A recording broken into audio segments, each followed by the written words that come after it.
pahlawanku, engkau mengurapi kepalaku dengan minyak baru.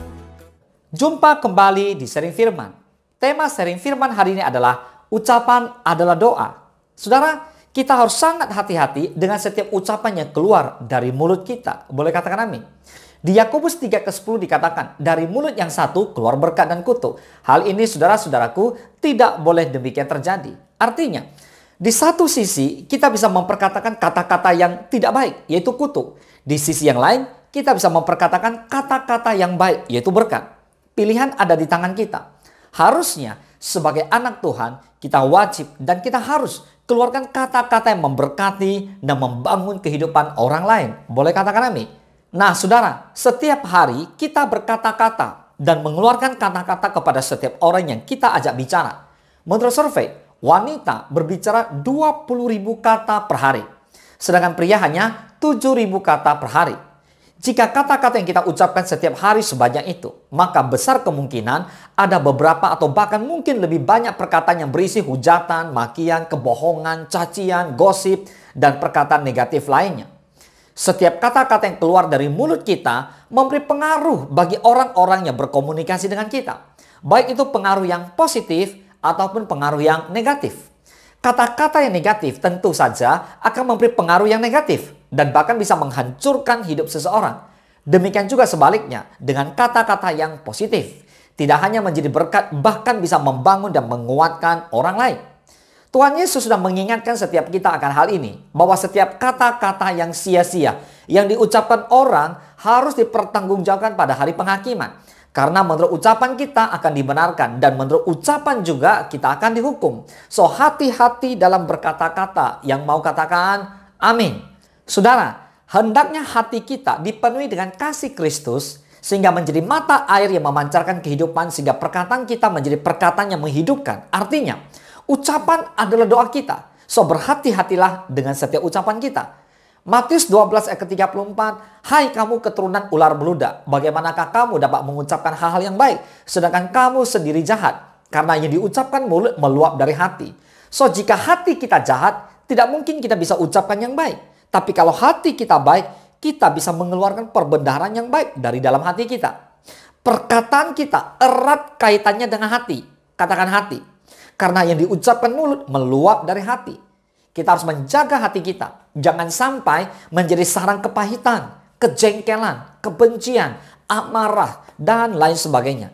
Tetapi hendaklah hati kita dipenuhi dengan kasih Kristus. Sehingga hati kita menjadi mata air yang memancarkan kehidupan. Sehingga perkataan kita menjadi perkataan yang menghidupkan. Jadi setiap kali kita berkata-kata seperti lagi berdoa. Kita perkatakan firman Tuhan. Kita perkatakan kata-kata yang baik, kata-kata yang positif, kata-kata doa, kata-kata iman. Maka orang lain dibangkitkan, dipulihkan, diberkati oleh Tuhan. Boleh katakan amin.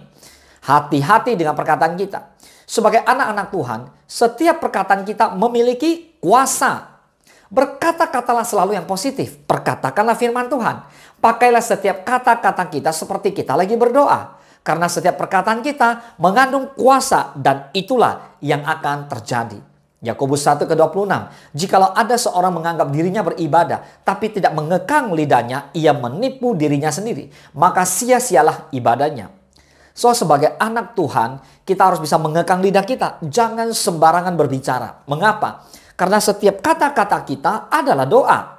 Kalau kita tidak bisa mengekang lidah kita, Yakobus mengatakan bahwa kita sedang menipu diri kita sendiri. Maka sia-sialah ibadah kita.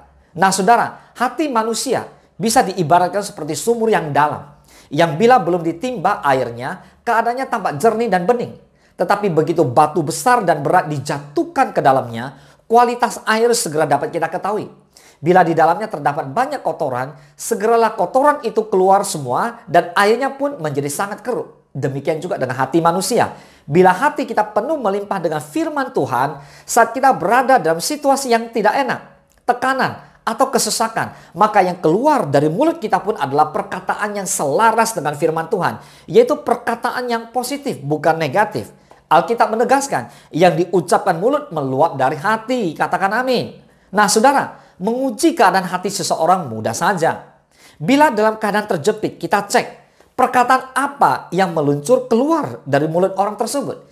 Bila hati kosong akan firman Tuhan, maka yang keluar dari mulut kita pastilah perkataan-perkataan yang bernada negatif. Umpatan, omelan, keluhan, putus asa, kecewa, bahkan menyalahkan Tuhan. Jika kita mengaku sebagai orang yang beribadah, orang Kristen yang hidupnya katanya sungguh-sungguh dengan Tuhan, tapi kita tidak dapat mengekang lidah, maka ibadah kita akan sia-sia. Sia-sia artinya tidak berfaedah. Bila kita membiarkan mulut kita mengucapkan perkataan-perkataan yang tidak sesuai dengan firman Tuhan, maka Roh Kudus tidak dapat berkarya dalam kehidupan kita. Berkat-berkat yang seharusnya akan kita nikmati melalui janji firman-Nya akan hilang semua karena batal terjadi. Karena kita terperangkap oleh ucapan kita sendiri. Seperti dikatakan di Amsal 6 ayat kedua, engkau terjerat dalam perkataan mulutmu, terperangkap dalam perkataan mulutmu. Jadi ucapan negatif akan membuahkan hal-hal negatif pula. Bila berkat, kesembuhan, kemenangan, keselamatan diucapkan melalui firman-Nya, maka terjadilah sesuai firman itu. Dan itulah doa kita. Katakan amin. So berhati-hatilah karena ucapan adalah doa. Kita harus mampu mengendalikan lidah kita. Jika tidak, apa bedanya dengan orang yang tidak beribadah? Katanya orang Kristen, mau beribadah, mulutnya tidak bisa dikekang. Mulutnya perkataan hal-hal yang sifatnya negatif. Apa kata dunia? So ucapkanlah firman Tuhan dan pakai mulut kita untuk berdoa, memuji dan menyembah Tuhan. Yang mau sama-sama katakan amin. Tuhan Yesus memberkati. Engkau sediakan hidangan di hadapan lawanku. Engkau mengurapi kepalaku dengan minyak baru. Ku sembah Kau Tuhan, ku sembah Kau Yesus. Ku tinggikan nama-Mu di atas segalanya. Ku sembah Kau Tuhan, ku sembah Kau Yesus. Ku tinggikan